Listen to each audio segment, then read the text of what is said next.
Muy buenas tardes. Hoy, 10 de diciembre, nos invita a recordar la fecha designada como el Día Internacional de los Derechos Humanos tras la Declaración Universal de 1948 realizada por la Asamblea General de las Naciones Unidas. Esta fecha nos lleva a mirar críticamente nuestro presente, el uso que se hace por parte de los grandes medios de comunicación sobre la vulneración de los mismos, sirviendo de referencia en muchas ocasiones para justificar agresiones a países soberanos por parte de las grandes potencias imperialistas. ¿Qué derechos se ejercen, cuáles se vulneran y qué desafíos enfrentamos como sociedades que aspiran a ser justas, libres y verdaderamente humanas? Para reflexionar sobre ello contamos hoy con dos voces que desde campos distintos han dedicado su vida al análisis, la defensa y la reivindicación de esos derechos. Nos acompaña en primer lugar Iñaki Gil de San Vicente, pensador y analista vasco, cuya trayectoria en el estudio de las luchas sociales, los procesos de emancipación y los derechos de los pueblos lo han convertido en una referencia dentro del pensamiento crítico contemporáneo. Y también tenemos el honor de recibir a Concesión Cruz Rojo, andaluza, activista que participó en las luchas obreras y estudiantiles frente a la represión franquista, una época de militancia aquella de clandestinidad por ser comunista, por la que sufrió duras represalias como detenciones y tortura. Con ambos conversaremos sobre la evolución de los derechos humanos, las tensiones que hoy atraviesan su aplicación y la necesidad o no de repensar sus fundamentos en un mundo marcado por desigualdades, conflictos y nuevas formas de dominación. Gracias por acompañarnos en este espacio de reflexión y diálogo. Comenzamos. Hola, buenas tardes, Iñaki. Buenas tardes, Concesión. ¿Cómo estáis? Bien, buenas. Bien. Un tema complicado, bueno, o fácil que nos ocupa, depende cómo se mire, ¿no? Pero yo quería preguntar a los dos qué entendemos que son realmente los derechos humanos y para qué sirven las declaraciones de los derechos humanos en un mundo como el que vivimos hoy. Y esta pregunta yo creo que va para los dos. Sí. Bueno, empiezo yo y que se me perdone. Los derechos humanos son una construcción o un desarrollo teórico y filosófico que había salido sobre todo y fundamentalmente cuando la burguesía europea se enfrentaba a la Iglesia y se enfrentaba al feudalismo, al calor del desarrollo económico, del desarrollo capitalista, ¿no? Y por una parte reflejan la necesidad de esos derechos humanos por parte de la burguesía para defender sus propios intereses de clase por una parte y por otra parte los propios intereses, digamos, del dominio europeo que se había lanzado hacia el colonialismo, el dominio europeo sobre los derechos consuetudinarios y los derechos llamados derechos naturales o derecho a la asistencia, a la vida, a la libertad, al placer, a la vida en síntesis de los pueblos colonizados, ¿no? Aquí surge el problema y surge el desarrollo de los derechos humanos, siendo muy breves. Los derechos humanos surgen en ese momento para que la burguesía revolucionaria europea justifique por qué se enfrenta a muerte contra el feudalismo, contra la Iglesia, contra el absolutismo, para que tenga tres derechos esenciales, ¿no? Derecho a su propiedad, derecho a su libertad y derecho a su seguridad, ¿no? Esos derechos a su propiedad, y concluyo, a su propiedad, a su libertad y a su seguridad no eran los derechos ni para los pobres, ni para las mujeres, ni para los trabajadores, y mucho menos para los países colonizados, para la esclavitud de África y de Asia que esa burguesía hacía. Recordemos que uno de los recursos económicos más poderosos de Europa y de la industrialización se hizo con la esclavitud, primero africana, luego la esclavitud japonesa en Estados Unidos y simultáneamente con el exterminio de muchos pueblos, ¿no? Mientras en Europa, y acabo con esto, se hablaba de los derechos humanos por parte de la burguesía en la mitad del siglo XIX, el pueblo de la India, era aplastado en una represión salvaje y criminal de una brutalidad que no nos podemos imaginar, por parte de los ingleses, de los franceses en la India, sin hablar de la brutalidad de la esclavitud, ¿no? A partir de ahí surgieron los derechos humanos burgueses basados, como he dicho, en la propiedad, en la libertad y la seguridad de sus negocios, pero no eran derechos ni para las clases trabajadoras europeas ni para los pueblos no europeos. Bueno, yo creo que lo ha dicho suficientemente. De hecho, el libro que escribimos llevaba por título Derechos humanos como arma de destrucción masiva. Y cuando se habla de derechos humanos se termina quedando en una abstracción, derechos humanos como algo positivo, porque realmente había algunos aspectos mejorables con respecto al feudalismo, pero en su totalidad hablar de derechos humanos burgueses es hablar lo que ha comentado Iñaki, ¿no? De brutalidades, de esclavitud, de colonialismo, de terror, como sigue siendo hasta la actualidad. Por eso hay que siempre reivindicar o especificar de qué derechos humanos estamos hablando, de derechos humanos burgueses o de derechos humanos a la revolución, al pueblo, a la clase trabajadora, etcétera, a los pueblos originarios, etcétera. Hoy en día lo que sí se hace es utilizar estos términos por parte de la burguesía, por parte de los estados capitalistas, normalmente y sobre todo los países imperialistas, utilizarlo como un arma contra países, ¿no?, que defienden su soberanía.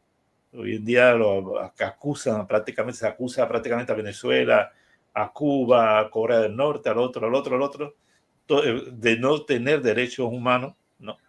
Y lo utiliza como un arma contra estos países, ¿no?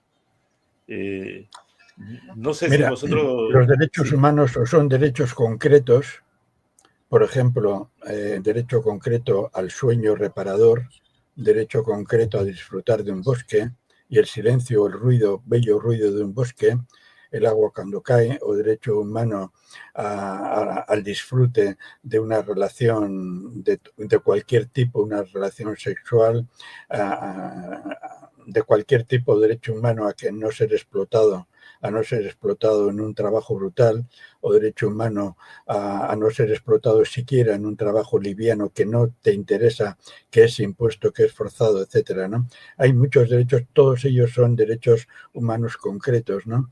Pero el principal y fundamental derecho es el derecho a que la propiedad sea colectiva, a que la propiedad sea comunal, a que la propiedad sea de todo el pueblo, a que la propiedad de las fábricas, de los bienes, de la naturaleza, de la vida, a la propiedad del intelecto, etcétera, sea una propiedad colectiva y no privada, ¿no?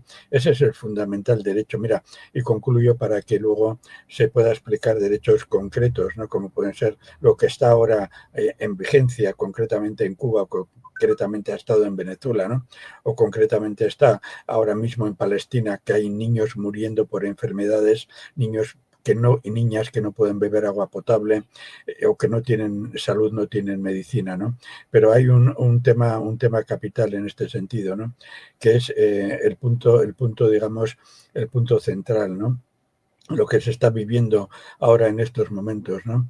El derecho humano a algo tan esencial, como simplemente que el futuro de la humanidad esté en manos de la mayoría de la humanidad y no en manos de una minoría realmente asesina, ¿no? Eso yo creo que es el derecho básico, ¿no? ¿Quién nos dirige? ¿Nos dirigimos nosotros a nosotros y a nosotras mismas, o nos dirige una minoría que acapara la inmensa mayoría de la riqueza, ¿no? Y que nos somete a un mundo de terror? Yo creo que eso es el derecho humano elemental básico.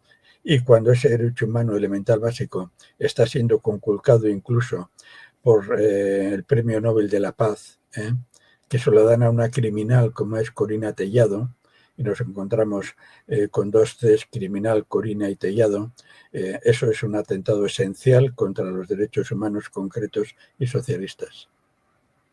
Y la demostración de que no los derechos en abstracto, que son los famosos derechos humanos de la Declaración, y no son concretos, pues lo estamos viendo continuamente. Por un lado, pues el derecho del ente sionista a bombardear, a matar, a saquear, a exterminar, que está haciendo incluso ellos, el propio derecho burgués no está haciendo absolutamente nada porque realmente, como decía antes Iñaki, realmente está el derecho, lo que quieren es el derecho a la propiedad privada, al saqueo, a la colonización desde sus orígenes. El derecho que tiene el gobierno de Estados Unidos de amenazar a un país independiente como es Venezuela, el derecho que tiene de llevar a cabo un bloqueo criminal. Esos son derechos concretos, pero no son humanos, sino inhumanos contra, bueno, en el caso del bloqueo criminal contra Cuba, que no lo he dicho. Mira, desarrollando un poquito eso, estoy totalmente de acuerdo, pero como ejemplo, cuando se firmó, se debatió la Carta Universal de los Derechos Humanos y el preámbulo famosísimo el preámbulo de la Carta de las Naciones Unidas, hubo un debate que a Occidente se le ha silenciado totalmente, ¿no? Fue el debate del derecho a la propiedad, ¿no? La Unión Soviética y pueblos socialistas se negaron a incluir el derecho a la propiedad privada como derecho fundamental humano, precisamente por todo esto, ¿no? Ese debate ha sido totalmente silenciado y es ocultado a la opinión pública, ¿no? Pero ahora ese debate está volviendo con muchísima fuerza, ¿no? Porque lo que está pasando es que los pueblos reivindican su derecho a la propiedad colectiva de sus países, de sus pueblos, de sus culturas y a la propiedad comunal de la humanidad sobre sí misma, ¿no? Aquel debate fue silenciado, totalmente silenciado, ¿no? Pero tiene una trascendencia creciente. Sí.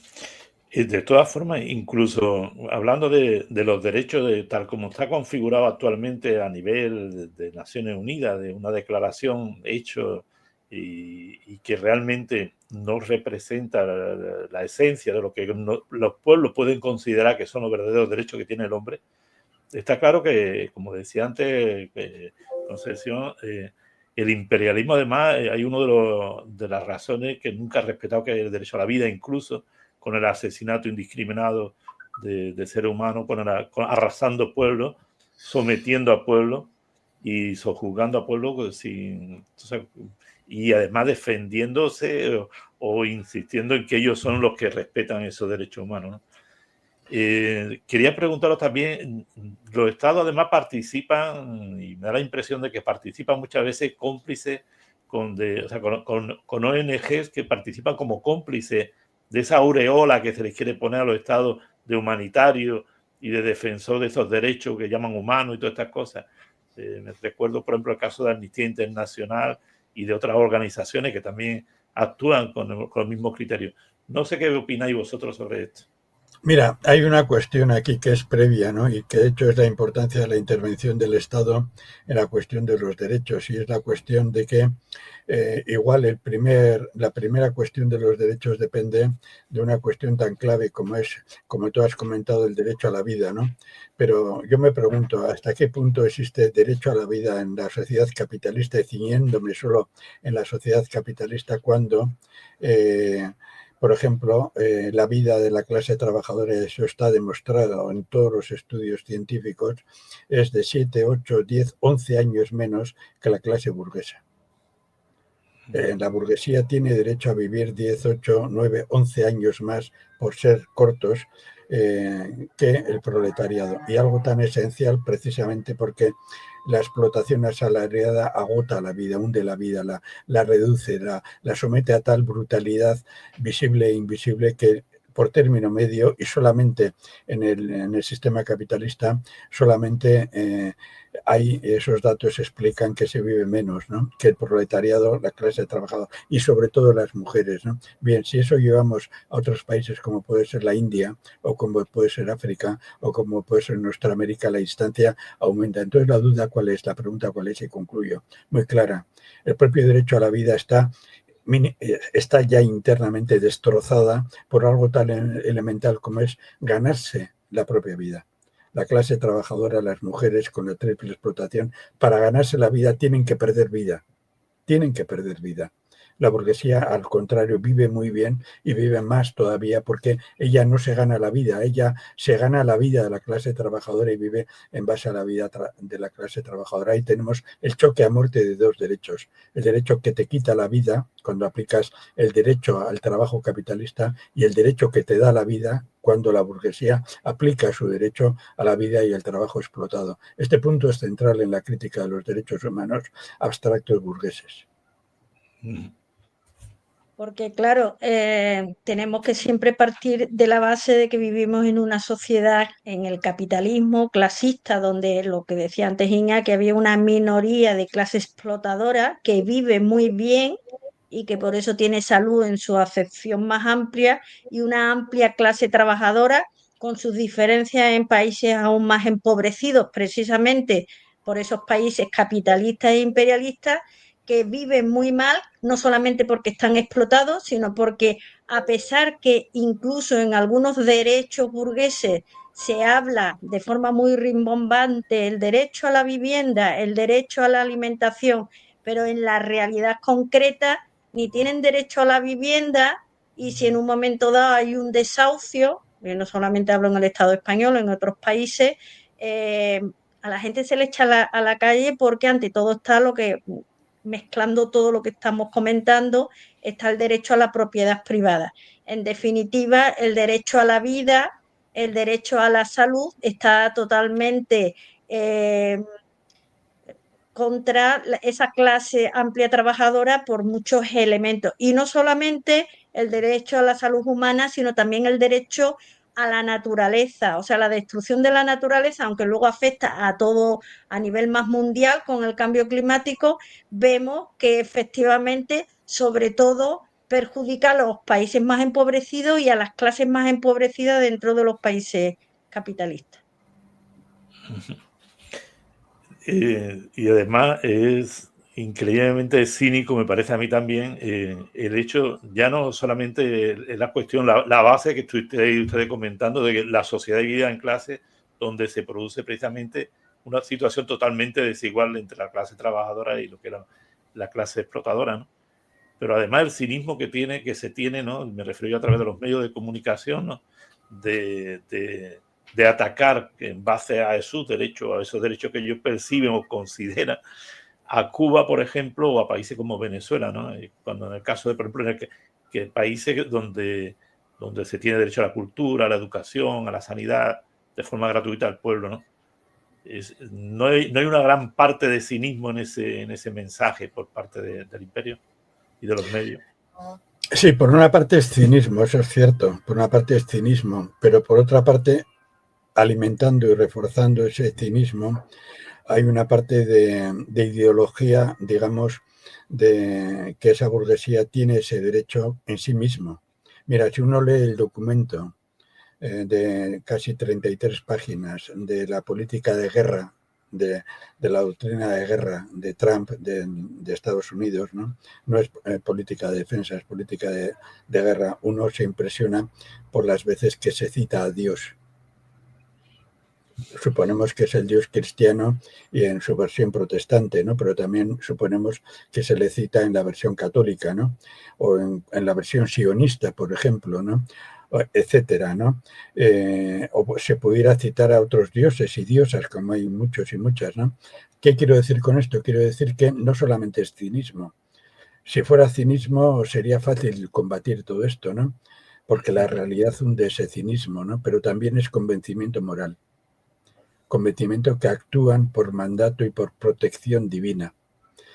Yo creo que leyendo este documento, lo mismo que leyendo toda la historia de la teoría del pueblo destinado, del destino manifiestos, por solamente citar a Estados Unidos, vemos que hay una razón de fondo que va más allá del cinismo, aparte de los intereses de la propiedad privada, etcétera, etcétera, que se introduce en el interior mismo de la conciencia alienada, que hace que los pueblos imperialistas y eurocéntricos se crean designados por su propio Dios, que ellos lo han creado, designados por su propio Dios para aplastar y para dirigir al resto de pueblos, ¿no?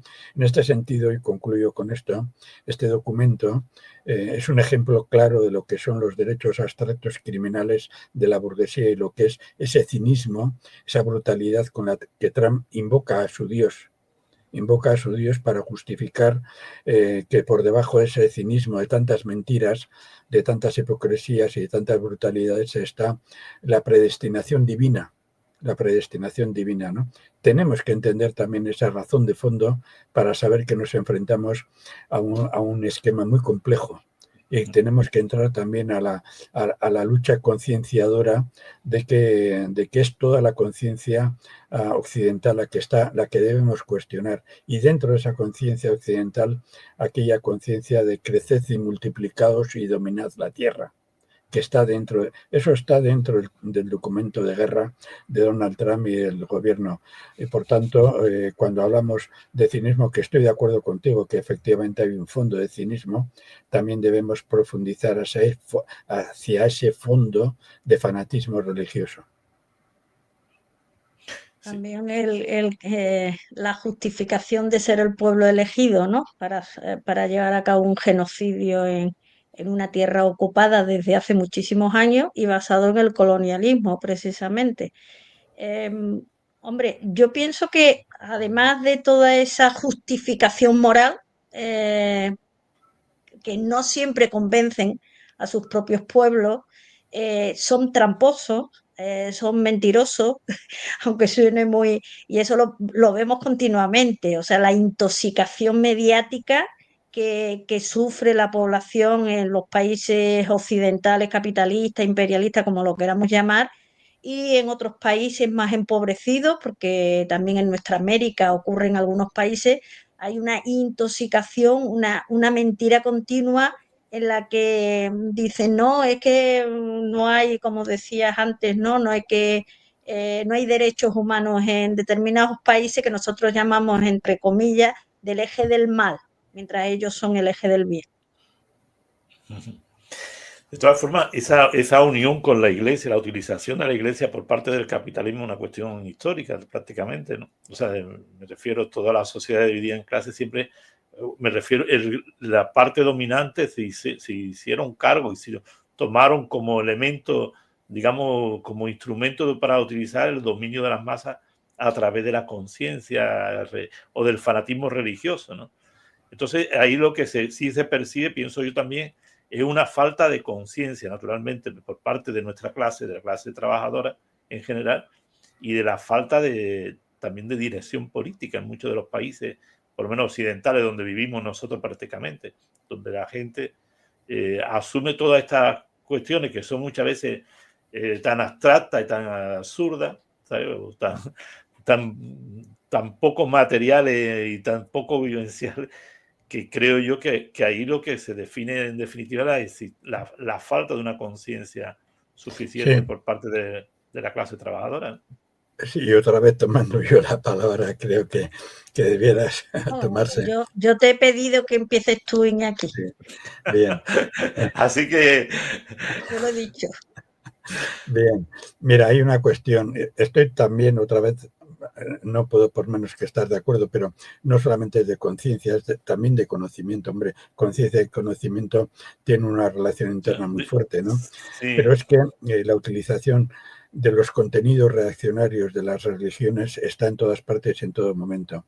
Hoy hemos leído un documento perfecto, precioso, de un contenido ético, un contenido liberador impresionante de los musulmanes de Yemen, a favor del derecho del derecho de Venezuela, del derecho de Cuba, del derecho de los pueblos a su autodeterminación, a su libertad, a su independencia, a su desarrollo en paz, a su desarrollo justo. Y son musulmanes del Yemen, que no es nada, y son los que están enfrentando a la escuadra norteamericana, los que han obligado a portaaviones norteamericanos a dar un giro de 180 grados y a huir rápidamente porque el potencial militar de Yemen, despreciado, sin embargo, es tremendo, ¿no? ¿Y eso qué quiere decir? Que aquí hay una cuestión clara que concierne a los derechos. Todas, absolutamente todas las religiones, también las religiones del libro, sea judaísmo, cristianismo e islam, unas en mayor grado que en otro, y dejando sus sectas de lado, todas tienen un contenido revolucionario, subversivo, emancipador, que proviene precisamente de cuando la propiedad era comunal, de cuando estaba el paraíso, de cuando la propiedad era comunal, ¿no? Todas las religiones tienen ese contenido y periódicamente en determinados momentos ese contenido emerge en situaciones tensas, duras, ¿no? Y está ahí. Podríamos hacer un repaso de las luchas sociales religiosas para dar 100.000 ejemplos de cómo los pueblos religiosos se han enfrentado contra la propiedad privada, contra la propiedad extranjera para defender su propiedad comunal, ¿no? Y eso nos viene precisamente muy bien ahora en el momento en el cual estamos defendiendo que contra los derechos humanos burgueses basados en la propiedad privada debemos apoyar los derechos humanos de la propiedad comunal reivindicados por pueblos religiosos. Y esto es un debate muy, muy interesante. Yo personalmente soy ateo practicante, ¿no? Pero yo tengo conocidos, he hablado con muchos compañeros y compañeras, en muchos viajes he estado donde he tenido conversaciones muy positivas, muy constructivas y muy liberadoras que defienden precisamente desde ópticas religiosas, defienden el derecho consuetudinario, el derecho a lo comunal. Y yo firmo eso, porque frente al derecho de propiedad burguesa, el derecho comunal es decisivo, independientemente de la época, y eso ya se discutirá luego cuando tengamos un avance más internacionalista y más antiimperialista, ¿no? Pero ya que has sacado, bueno, lo he sacado yo y tú muy bien has hecho en seguirlo, ¿no? Y también lo que hemos comentado antes, hay ese problema. Y esos derechos comunales que todas las religiones guardan en su seno deben ser un acicate para nuestra emancipación, ¿no? Yo he visto y he vivido en casas en Venezuela construidas por musulmanes iraníes que hicieron verdaderos viajes sorteando cerco imperialista marítimo para ayudar al pueblo venezolano a construir decenas de miles de casas. Y yo he estado allí. Y ahí la diferencia religiosa desaparece porque ahí hablamos de unidad humana por la salud, por la libertad, etcétera, etcétera. Esto nos lleva, en el debate sobre los derechos entra todo a cuestionar, entra todo, la ética, la historia, la moral, la propiedad, la justicia, todo entra en cuestionamiento y sobre todo y fundamentalmente la propiedad privada. Bueno, es que además dentro de las religiones, todo lo que yo también soy atea, practicante, atea practicante, pero sí que es verdad que en las religiones pasa un poco como lo que estamos diciendo al principio con el tema de los derechos. Hay religiones del pueblo que tienen toda una base en todo la memoria del pueblo durante generaciones, porque realmente la religión ha existido durante muchísimo tiempo, que eso sería también otro, como dicen aquí, otro debate. Entonces están las religiones del pueblo, las religiones auténticas, y luego están las religiones de la burocracia, de la oligarquía, más allá de que dentro del conocimiento, si nos consideramos idealistas, no idealistas, ese sería otro tema, pero por eso nos encontramos con religiones totalmente revolucionarias, emancipadoras, sean del tipo que sea, sean cristianas, sean del tipo que sea. Sí. De lo que quería comentar, bueno, realmente cuando se dan estos procesos de cambio en estos países, estaba comentando a mí aquí el tema, por ejemplo, de Irán, ¿no? Y todo esto. Son las revoluciones, digamos, o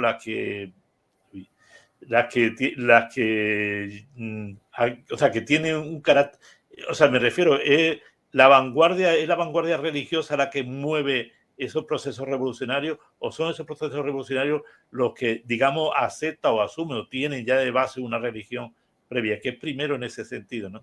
Te digo En el porque caso de Irán, que como decía Concepción antes, el tema del ateísmo no ateísmo. Yo sé que la religión juega un papel muy importante en todos los continentes, incluso en América Latina juega un papel importante la teología de la liberación, del movimiento revolucionario. Ha habido verdaderos guerrilleros que eran prácticamente sacerdotes y todo eso. Y en muchos otros países del mundo, ¿no? Pero también la religión muchas veces se utiliza en otros países por parte de los estados para todo lo contrario, para que las masas sean sumisas, para que se adapten, para que acepten lo que la circunstancia que tienen y para que esperen una vida mejor en el más allá, ¿no?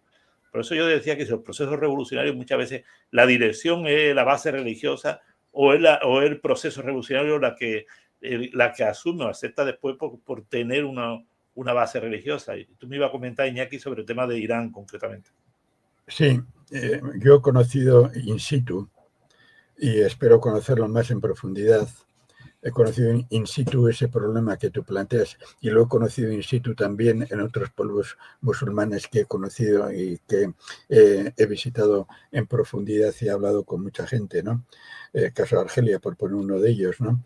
Y en Argelia es un estado laico con una base religiosa tremenda, sometida a la terrible guerra de finales de la década de 1980 y comienzos de la década de 1990, ¿no? Que fue como un experimento o un anuncio de lo que vendría después con el fundamentalismo, ¿no? Allí estaban los hermanos musulmanes, verdaderos criminales, etcétera, ¿no? Todo eso lo he vivido y lo he discutido, ¿no? Pero centrándonos en el caso iraní, en cada sitio tenemos que ver la complejidad de factores históricos, sociales que en cada sitio se dan, ¿no? En el caso iraní, la religión chiita, una versión de la religión chiita, que es diferente a la versión dominante de la religión sunita y en otras sectas musulmanas, ha ido unida siempre a criterios y a pensamientos laicos y hasta ateos. Lo que la gente no sabe es que en el proceso revolucionario iraní hubo una estrecha colaboración entre laicos y ateos comunistas, laicos demócratas radicales, socialistas, etcétera, y ateos comunistas, ¿no? Lo que ocurre es que se ha magnificado en Occidente la represión que hubo contra unos comunistas que apoyaron directa o indirectamente al imperialismo, ¿no? Eso se ha magnificado y se ha dado una versión unilateral, pero cuando hablas con ellos te das cuenta y cuando lees textos históricos objetivos te das cuenta que no fue así bien. Pero cuando hablas con ellos te das cuenta también que respetan tremendamente, en el caso de Irán, respetan tremendamente la libertad religiosa. Hombre, es un estado, digamos, teocrático, como es el Estado español, que supuestamente es laico, pero es teocrático, porque la cúpula, el obispado, como se llamen, es una cosa que no me importa no saber cómo se llaman. Al fin y al cabo ves al rebaño reunido allí permanentemente, viendo esa historia, pues ves esa realidad, ¿no? Entonces, allí, yo he estado en reuniones allí donde estábamos estaban cristianos de diversas corrientes cristianas, estaban laicos y ateos, estábamos ateos, ellos sabían que nosotros éramos ateos, estaban musulmanes de diversas corrientes, había musulmanes sunitas, musulmanes chiitas con las diversas corrientes, había incluso zoroastristas, y la reunión se hacía con total naturalidad y con total tranquilidad y no había verdadero problema, ¿no? Y lo mismo se veía en la calle, ¿no? Hay iglesias católicas, iglesias cristianas abiertas, hay mucho judío no sionista practicando la religión judía desde tiempo inmemorial, no perseguida, y judíos que colaboran directamente con la defensa de Irán, etcétera, etcétera. Hay mucha falsificación y mucha mentira a ese respecto, ¿no? Pero para concluir esta rápida respuesta, yo pienso que la lección fundamental que nos da, en este caso, el chiismo iraní, es que hay un criterio esencial y básico, que es el de justicia. Independientemente que ese criterio básico de justicia en este momento esté sometido a la doctrina chiita de justicia, zakat y otra serie de cosas, hay un criterio de justicia social que hace de Irán un país muy igualitario. Y es uno de los países donde la mujer está mucho más presente. Entonces, y concluyo, yo me acuerdo de conversaciones con chicas estudiantes, que aunque llevaban la forma de vestir habitual, eran de un antiimperialismo que rozaba, que era en la práctica era laicista y en la práctica rozaba interpretaciones ateas o materialistas de lo que es el imperialismo y cómo había que enfrentarse a eso, ¿no? Hay que conocer los lugares y hay que asumir todo eso.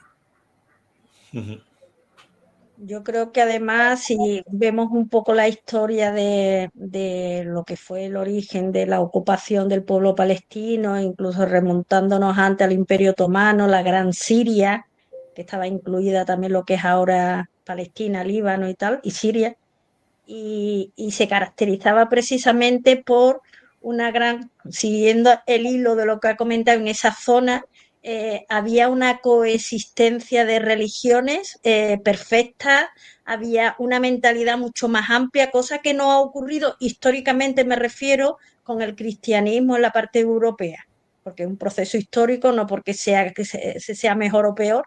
Y entonces en todas esas religiones eh, ¿cuándo empieza a haber esas aparentes luchas entre religiones? Cuando llega el colonialismo británico, que les interesaba ir, que se pelearan entre ellos, crear divisiones, eso además lo decía el Imperio Británico claramente, porque les interesaba que los países árabes no estuvieran unidos, eh, aparte de otros países, como era el caso de Irán, ¿no? Y luego ya también otro apunte, porque la verdad que es un tema muy interesante el tema de la religión, como dependiendo de dónde estemos, pues se ha creado, si ahora, por ejemplo, en nuestras sociedades no somos tan religiosos, un poco hay ya un prejuicio puesto tramposamente adrede por la burguesía de los países europeos sobre hay que ver la religión, el tema de Irán, el tema del pañuelo, etcétera, ¿no? O incluso las culturas, como la cultura andaluza, se habla de forma peyorativa, ¿no? Sobre el sentido religioso que tenemos los y las andaluces, digo la cultura, porque ya digo que yo soy atea personalmente, pero esa cultura iconoclasta que ha tenido siempre el pueblo andaluz, que tiene que venir también de sus procesos históricos, siempre se ha como despreciado, ¿no? Como que sale lo típico en la tele de que están llorando por una virgen y no ven el lado profundo y también profundamente comunal y cultural que tiene ese pueblo, en este caso el pueblo andaluz, ya que hemos sacado el tema de la religión a colación del tema principal. Pues sí. Bueno, pues yo quería agradeceros a los dos que hayáis estado aquí hoy, ¿sabes? Tocando estos temas. Además, hemos entrado en el tema también de la religión, que era muy, muy, muy interesante. Yo creo que vamos a tener tiempo, además, de profundizar en estos temas en otra ocasión. Y también quiero, bueno, agradeceros el tiempo que nos habéis dedicado para el programa de hoy y también agradeceros por vuestra presencia, que sé que será pronto en el encuentro también del canal aquí en Sevilla. Y estamos pues deseando que estéis aquí con nosotros, ¿no? En Sevilla. Un abrazo a los dos, Iñaki, Concepción. Exactamente lo mismo por mi parte. A ver si nos vemos y actuamos simplemente con estos debates. Bueno, pues a ver si lo podemos hacer mejor y más veces. Más veces, exactamente, así es. Bueno, pues muchísimas gracias a los dos por haber estado aquí con nosotros hoy. Muchas gracias. Gracias a ti. Y hasta luego. Adiós. Hasta luego.